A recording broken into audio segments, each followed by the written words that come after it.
Commencement, the beginning of a new era in higher education by Kate Colbert and Joe Salustio with contributions by Elvin Freites is now available for pre-order on Amazon. Get your Kindle edition or your softbound book. It's going to be amazing.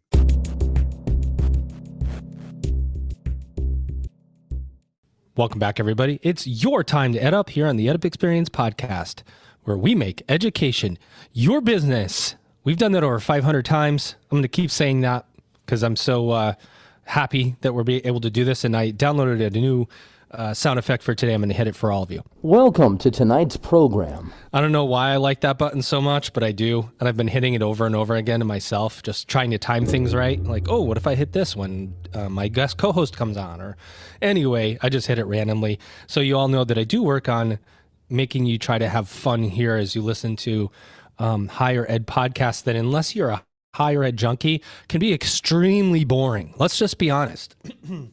And if you disagree with me, come on the EdUp Experience and argue. Find a podcast in higher ed that is stimulating, that just gets you laughing and just is turning you up.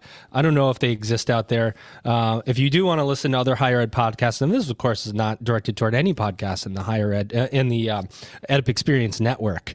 But most higher ed podcasts can be quite boring. So we try to mix it up a little bit. And we're going to do that by bringing on guest co-hosts, and we're going to bring on guests, and we're going to put them together, and we're going to make magic. And of course, my guest co-host today, you've heard him before. This is, I don't know, his fourth or fifth or sixth time coming on. Now I can't get rid of him. Here he is, ladies and gentlemen. He's Douglas Carlson. He is the head of business development and partnerships and strategy at Lead Squared. I even practiced that beforehand, Douglas, and I still can't get it right. It's all right. It's a full mouthful. And probably our 10th time, I won't give you a hard time, but up to then, I'll let it slide. We'll see. We'll see if I could ever get it right. In fact, it's just a mouthful. I'm going to have to talk to my peeps at Lead Squared and let them know. Maybe we can turn that down just a tad, that title. It's a big title, but to say it all at once, we're going to have to come up with an acronym maybe. That's the way to treat it. We're going to get Can you get an acronym for me, Douglas, please, on that title? I'll also just steal one from SNHU's president. So Paul LeBlanc, for a long time, had his Facebook profile set up as Chief Bottle Washer. There you go. Let's hear what it is. We'll be waiting for that one. We've got a lot to talk about. Higher ed continues to evolve and change. That's why we are so honored that we can bring you today's most important voices across the industry. We have another one for you today. Ladies and gentlemen, here she is. Come on, put your hands up in the air. For Dr. Sue Subak, she's Associate President and Provost at Walden University. The crowd just took a second, Sue, but they made it. How are you? Doing well today, thanks. Well, welcome to the podcast. Welcome to this podcast. We're so glad to have you here. We've got a lot to talk about. Walden University has obviously gone through some transition over the last couple of years. One thing I do know for sure, though, is that Walden University continues to serve tens of thousands of students, particularly adult students, in an online environment. Can you just talk about the good work that you've been doing? How are things going at Walden right now? As we kind of wind down the whole pandemic conversation, I don't think we have to go there, but how are things going? Yeah, Joe, it's really interesting. As many were pivoting, and all the words they used during COVID in the early days of 2020, we were really just reaffirming everything we've always done. And so we were kind of at an advantage there for quite some time.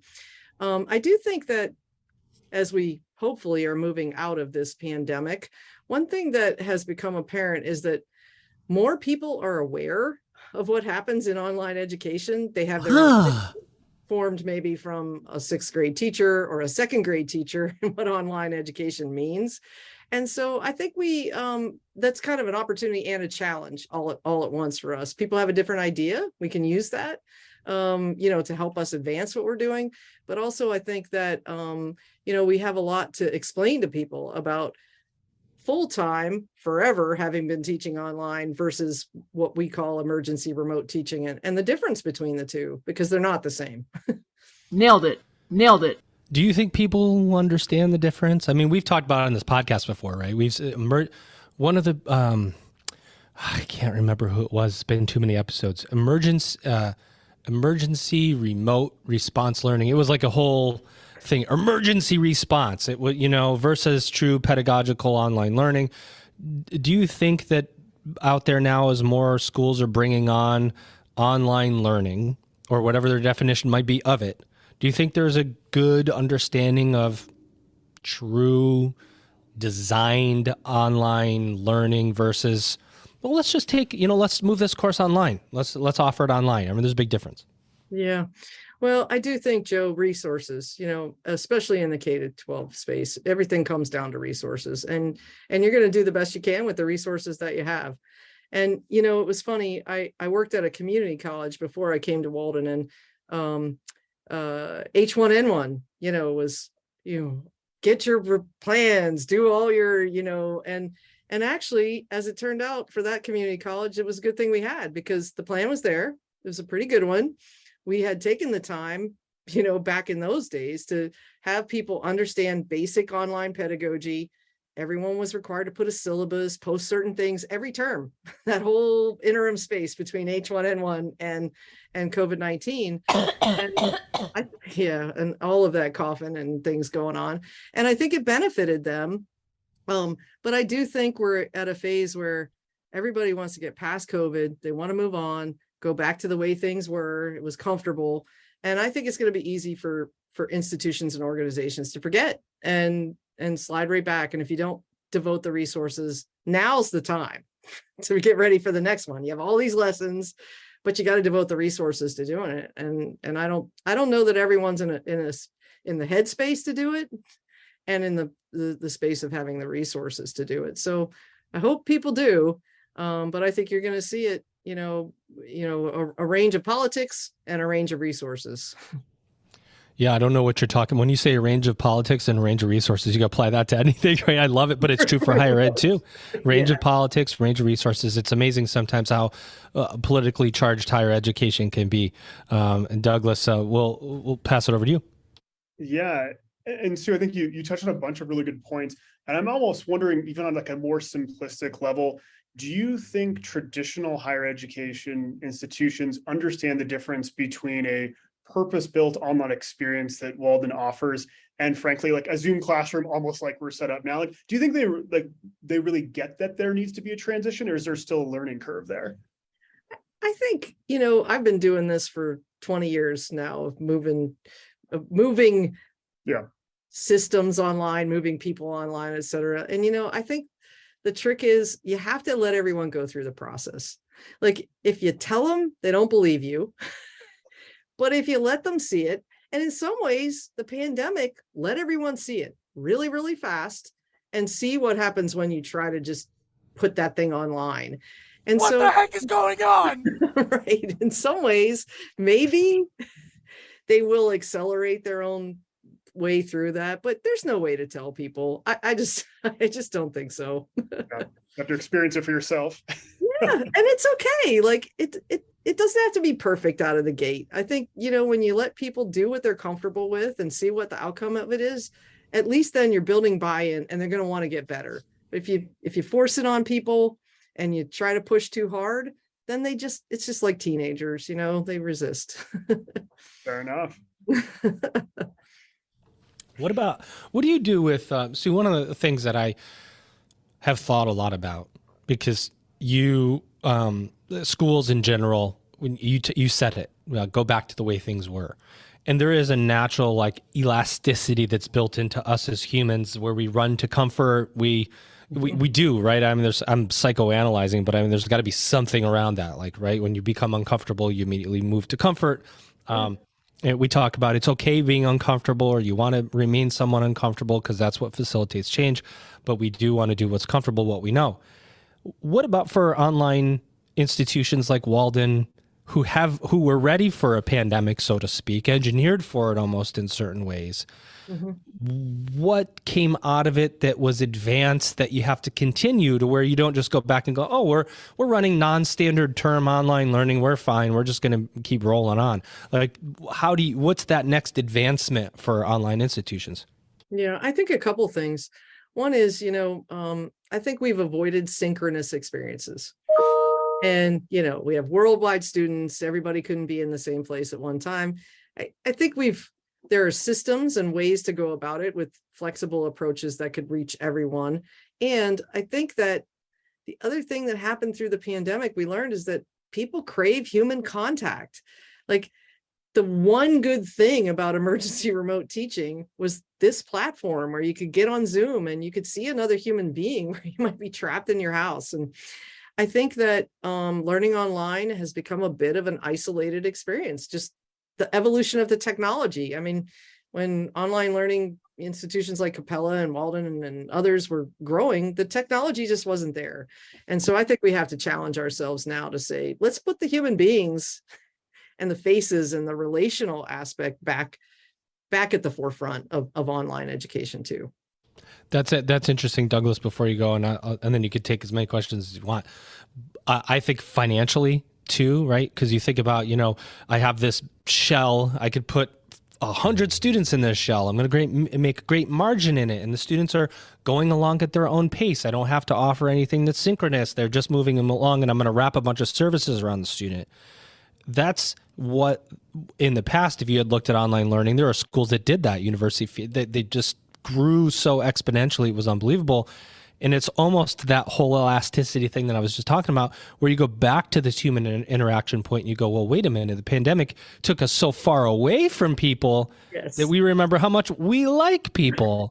And so there's this elasticity within online learning even to say, okay, maybe we don't go to the 100 students in a class. Maybe we go to 30 and we create more, although not synchronous experiences, but more face-to-face experiences, no matter what the schedule is determined, because that's what learning is. It's about moving with what society needs, right? Yep, exactly. Yeah, absolutely. And I think that the technology advancement is huge. And I mean, I even remember when I first started putting videos online, not only was it the technology and having it, the cost of it, it was trying to figure it all out, trying to upload a video. Oh my goodness, such a pain. And now it's just so easy. So I think that the technological savviness of people now just using video, I think it's a responsibility, and we really need to take it. I mean, we're kicking around the idea of scheduling synchronous classes. Whoa. People might like classes. Who knows?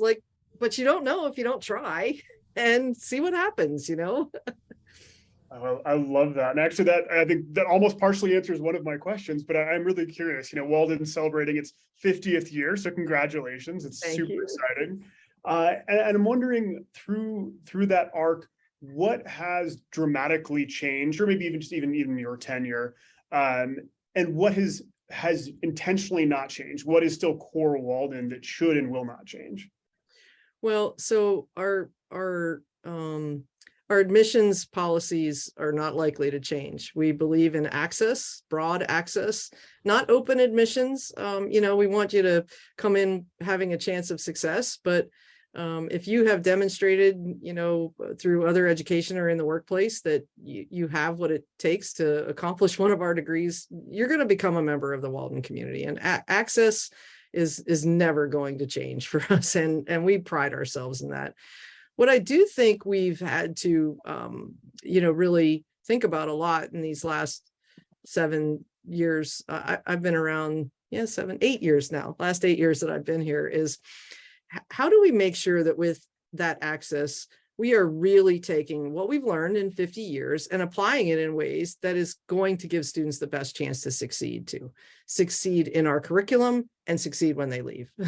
So employer outcomes, talking with employers all the time, making sure that, dissertations don't have to be some White Castle theoretical thing. They can be things that allow you to research in your local workplace and do something great to make it better and teach kids better, be a better social work organization, those kinds of things. And so that practical application also not going to change. But I do think the expectations of students have changed. We live in a instant response society now. I mean, if you can't put it in a shopping cart and check out in 5 minutes, you've missed the boat. And not that we want to Nailed it. up degrees and have you be, oh, check, because that's a diploma mill and we are not that. But I do think that when it comes to the responsiveness of the systems, telling students you're going to wait 5 days to get a response to your assignment, like, I don't know how that works in a face-to-face environment, but it sure doesn't work for us. That's a great answer. Yeah, and I'm also wondering, you've talked a lot about the student and kind of the Walden experience. I'm also curious about sort of the professors and those who are engaging with students. Obviously, online's a different environment, and I was looking through sort of some of the articles you read, or you wrote rather, and one of the quotes that I loved is you were asked sort of what makes a good and effective educator or teacher, and it was, if the elevator to success is broken, take the stairs. So I'm wondering, one, I'd love to hear more about that quote, because I think it's fantastic. And then two, like what makes a good professor at Walden? How do you help make sure that they're providing the best experience for online students? And maybe an environment, if you're coming from traditional higher ed, is very different. Yeah. Well, that quote actually came from it was my high school yearbook quote. Can you imagine? Amazing. Yeah, and I still remember it. That's the even more amazing part. But I think for many of our Walden faculty, and this is similar in a community college too, the other environment that I worked in, you have a lot of first generation faculty. So students who were the first in their family to go to college, and Walden faculty are no different. I am one of them too. I was the first member of my family to go to college. And so you have this sort of rallying around the idea that education provides a new opportunity for people. And I do think that our most successful faculty, one of our vice provosts, Savitra Dixon Saxon, I want to credit her with this phrase, called us their dream guardians. We are guarding their dreams. Oh yeah. Oh yeah. And so to me, as an administrator, for our faculty, for our success advisors, et cetera, if that thought is in the back of our heads all the time, whatever comes out and whatever conclusion we come to, it's going to be the right one. We're guarding your dream, and we're right there with you, helping you do that. I like that a lot, because it's a frame of mind. It's a mindset regarding your dreams. If we're guarding your dreams, we want to make them a reality for you, not keep you away from them. It goes back to the whole point of admissions requirements. You brought that up, and I'm going to soapbox here just for a second. And I talk about this a lot. Right now, there's too many institutions. There's a lot of choice. And if you create any friction or barrier to entry, those students are going to go somewhere else, right? And to your point, you don't have to, when you say you were not open institution, there's going to be some admissions requirements, but you have to make those admissions requirements in line with the people who you are trying to serve, right? And I keep using myself as an example, because it seems everywhere I go, I can never get in. Every institution where I have worked lately, in the last 10 years, I couldn't get in. If you're right, because I got a 2.6 in my undergrad.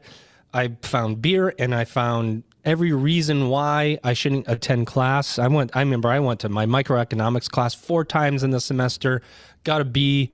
I failed yoga. I don't know how that's humanly possible. Yikes! Yikes! It was, to be fair, it was the physiology and psychology of yoga. So there was quite a bit of testing. But I mean, point being is, and then you go on, and then 10 years later, I go get my master's degree, and it's like, okay, I don't have a 3.0. Everywhere I look, it's a 3.0, 3.0, 3.0. And then people, and then you get into higher ed, and somebody says, well, we don't want to reduce the quality of the academic program. And I go, what does that have anything to do? The quality of the academic program is over here. And you letting this person in over here does not change anything that you have in terms of academic quality. It changes what you have to do and put around the student to make them succeed in this quality program. In fact, it probably will be a better quality because of all the things you're going to wrap around the student. And there's that, I don't know, it's like this academic / admissions friction that always exists, but that frame of mind, I'm going full circle here, to the frame of mind of his word dream protectors. I can't remember the way you phrased it. That's a mindset. And if that's your mindset, you're going to do what it takes on the front end to get your student into a program. Yeah. And I had a colleague at the community college who I was young as an administrator, and I thought I was going to do this great thing and help my retention numbers. And someone recently asked me, how do you improve your retention numbers? And the answer to that is change your admissions requirements.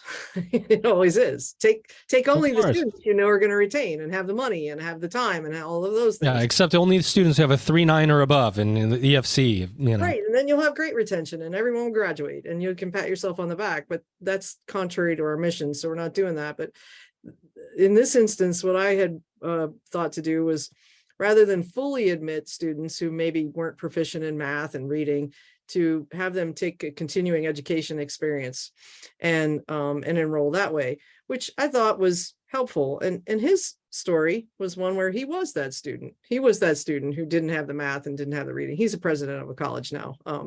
He would have been that student. And he said, if you had told me I had to go to Con Ed and I wasn't good enough to be a student, I would have quit. And I'm not going to let you do that to somebody, because while maybe only one of those 10 you let in are going to make it, why are you worried about the 9? Think about the 1. Commencement, the beginning of a new era in higher education, by Kate Colbert and Joe Salustio, with contributions by Elvin Freites, is now available for pre-order on Amazon. Get your Kindle edition or your softbound book. It's going to be amazing. Oh, it's so true. That is. Douglas, what do you think about that? Yeah, I think particularly profound is the direct correlation between admission requirements and graduation. Like it's such an important point.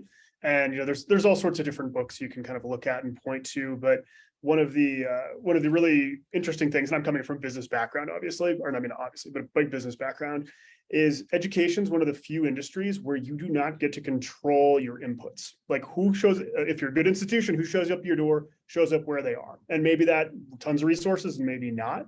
And that is really the hard piece. And you go to things like, you ask questions, why do we have a 6-year graduation rate? Well, there's a really good reason for that, is because not every single American is 100% prepared, can go through school the full time, et cetera. And it's a tough conversation. I very much applaud Walden for holding the line and saying, listen, we're here to educate people. We have a mission. It's not just this ivory tower thing. So that's more of a statement than a question, but it's like something that I really wish every politician, everyone that sort of like takes a knock at higher education, they need to understand that. Yeah.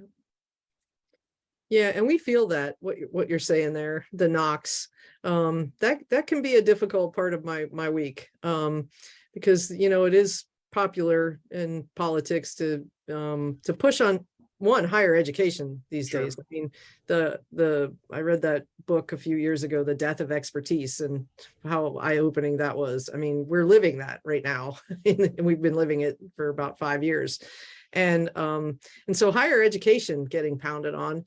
And then, online education, and especially the for-profit sector, being pounded on right behind that. And, coming to work every day, knowing what we're doing to support students who the rest of them just say no to, can be very frustrating, because we're doing the hard work of the students who aren't necessarily all prepared in what you would say a traditional education institution would expect. And we say we're going to adapt ourselves to understand that and help you succeed, where they never adapt much. Sure. And if they do, it takes a lot longer, following their processes, et cetera. And so I have just come to take that as it's an opportunity for us to continue to evolve ourselves and take that feedback and push through. And that helps get through the day, but it can get rough on occasion. Yeah, absolutely. Douglas, go ahead. You're going to go again? Yeah, sorry, I sometimes take this over, so I apologize, but all good, buddy. I just get so curious. And this is maybe more a statement as well, as it's interesting the undergraduate classes for higher education are going to run into a real problem in 2026 here, when you have their enrollments are going to fall off a cliff, and that's going to hurt everybody. I'm wondering if just Walden is completely back from that because you're really educating the adult learner, or how do you think about that, or are those kind of, or maybe you're looking at your own set of data points? Is there a cliff in adult learners too that maybe we're not talking about? Yeah, well, I think the death of expertise has definitely had an impact on that.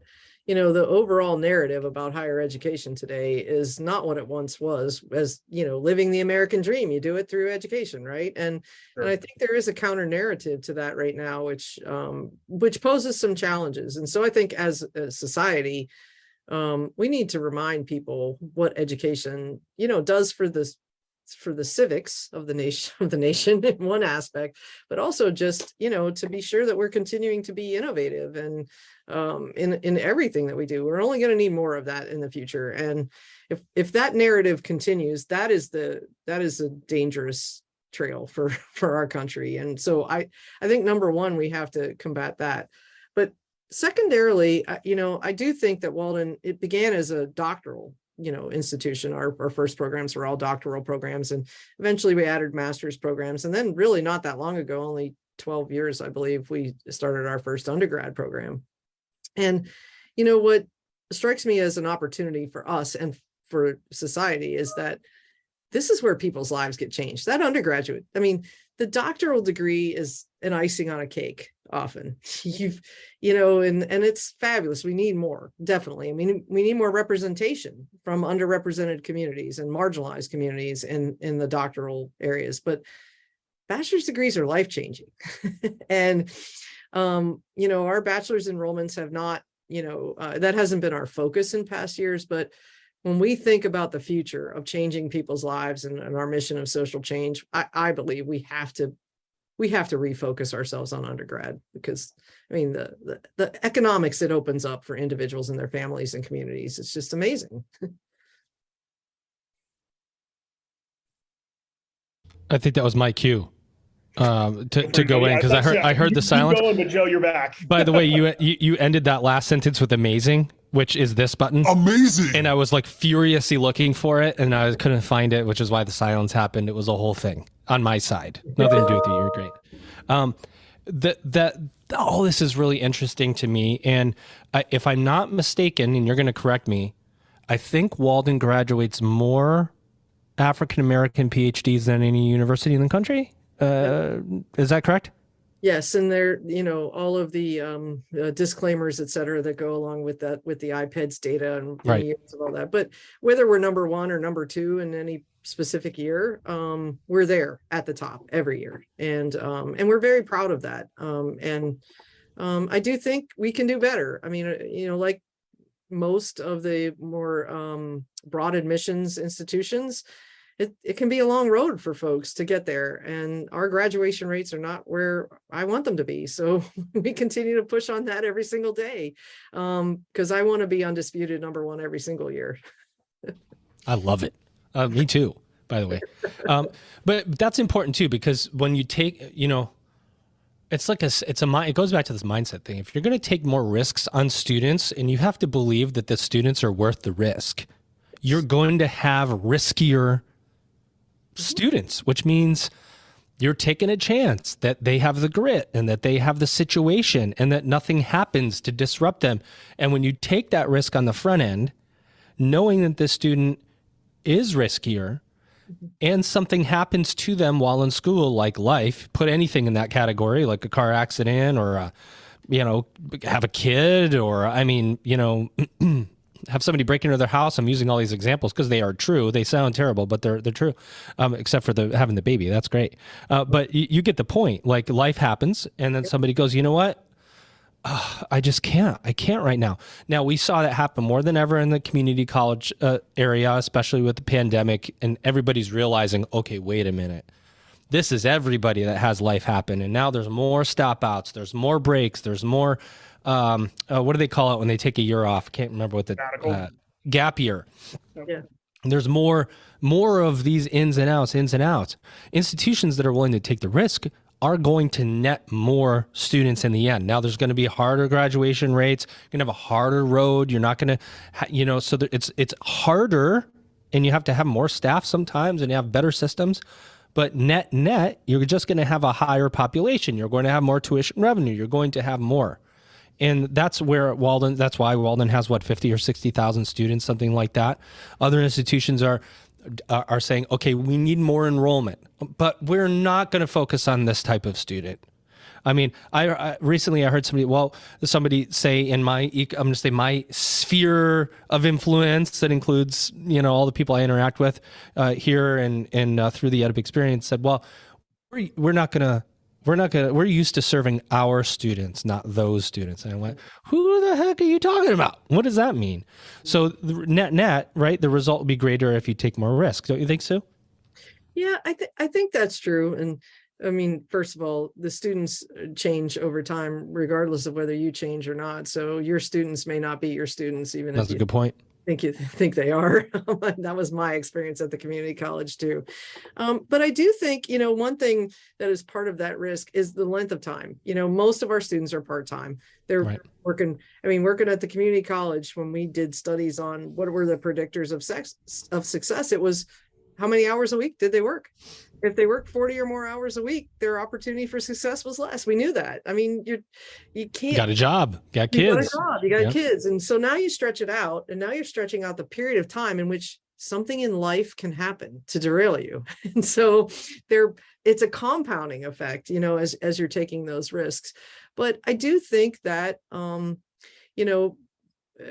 we get almost all of our students take some kind of leave of absence. It happens to just about everyone. And so one of the things we're working continuously to help them see is that, you're this close, you've put this much effort and you put this much money into it. You deserve the outcome of the degree. So it's not hanging out there.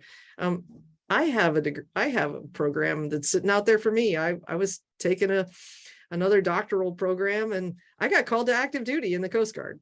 I shipped off, did my summer, and thought I'll jump right back into classes. That never happened. That was 2010. It was the BP oil spill. I went down there to Louisiana and served. Wow. And I thought, yeah, it was. And I thought I'll jump right back in. I've got a degree, 2 degrees online already.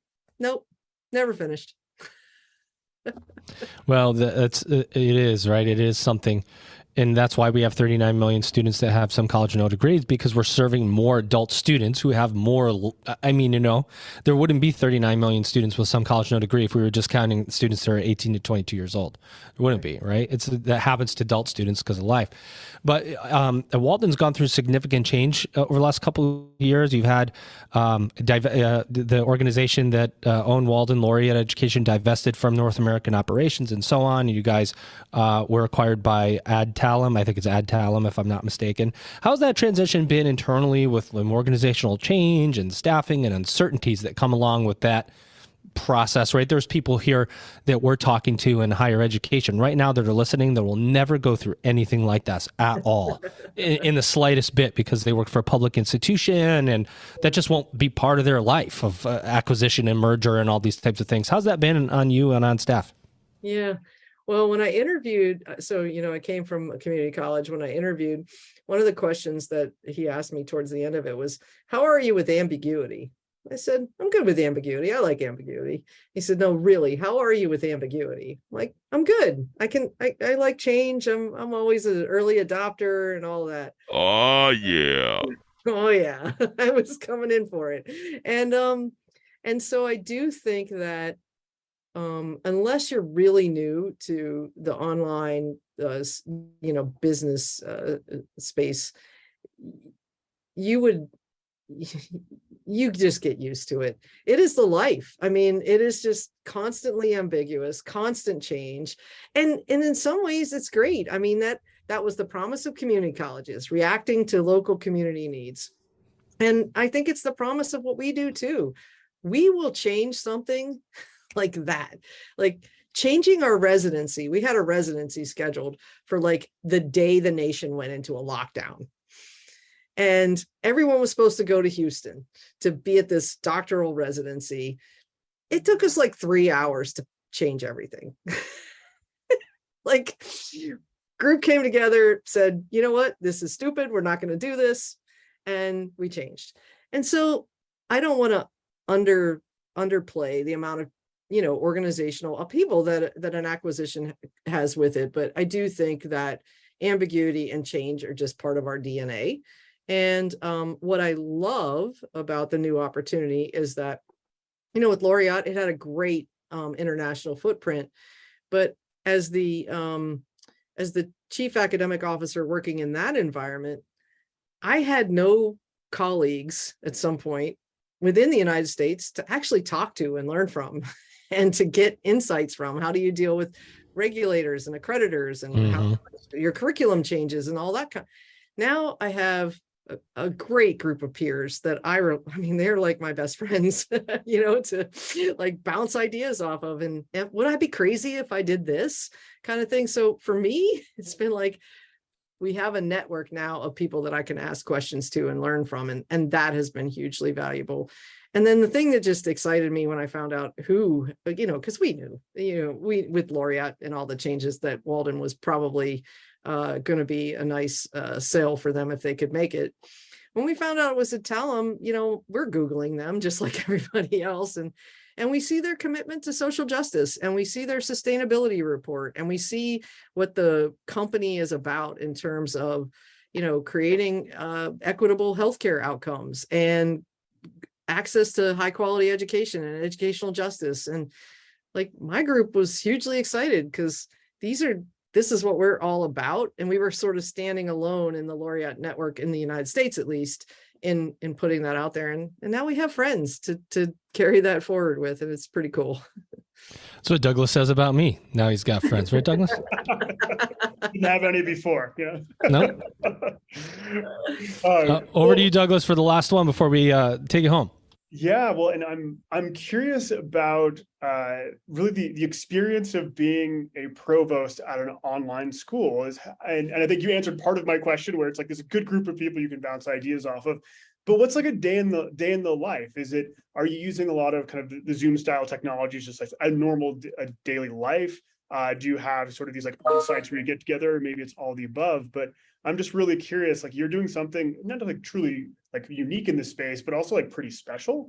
And so I'm wondering, do you have best practices or what's worked really well for you? It is so funny you asked that.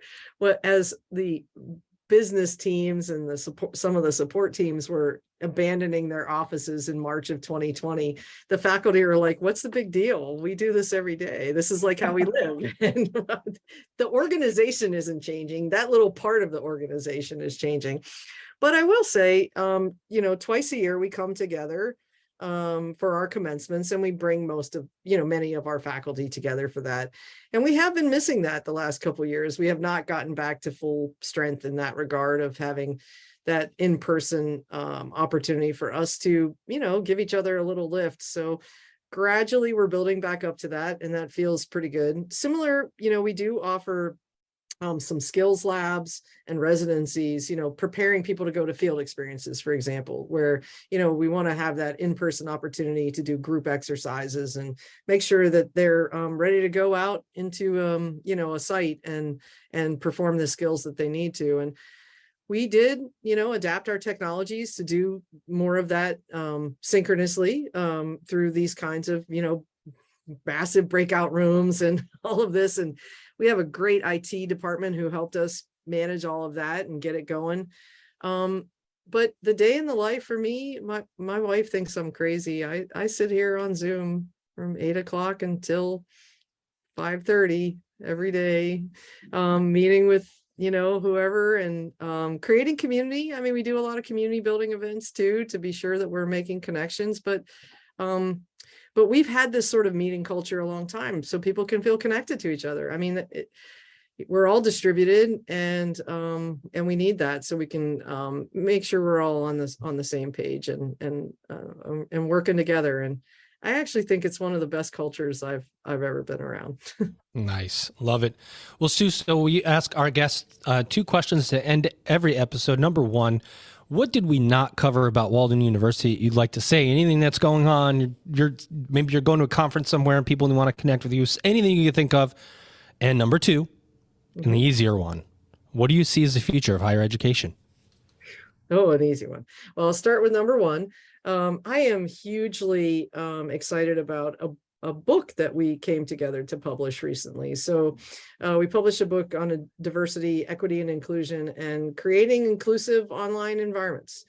And there are, I want to say, 26 different authors from Walden who authored chapters, some with people outside of Adtalem. I co-authored a chapter with one of my, several of my Adtalem colleagues from different institutions. Amazing.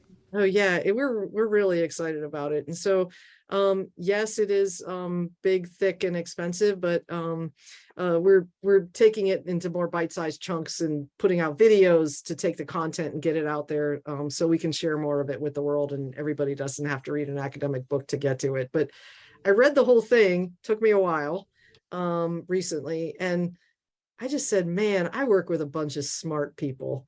And that is so inspiring to know that all these like people, chapters in there, stuff I had no idea was going on and how awesome they were. I learned while I was reading the book, and it was a good reminder too that I need to talk to more people and learn all the awesome things they're doing. Awesome. Yeah, so that was amazing. In terms of the future of higher education, I do think higher education, you know, I work in a business now. Community college was not a business. The Coast Guard was a business. So I've kind of bookended my career with businesses, I would say. I think higher education needs to rebrand itself. I really do.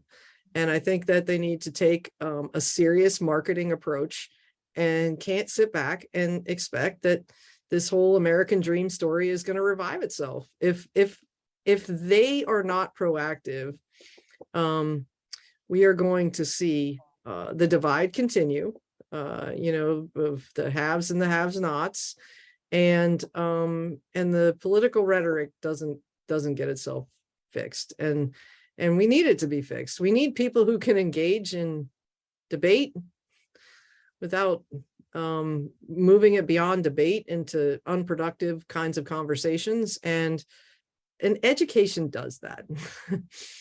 And I think we need a rebranding. Whether we need to first acknowledge we need a rebranding, and then we need to go about the business of rebranding and reproving ourselves to our communities and to the nation at large. I think that is a very good answer.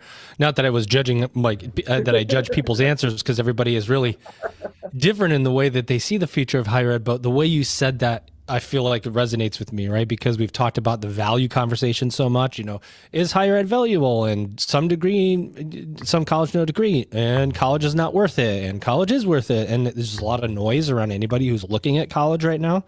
And you go, who is college not for? Tell me the person that is listening to this that says to a group, college doesn't have value anymore.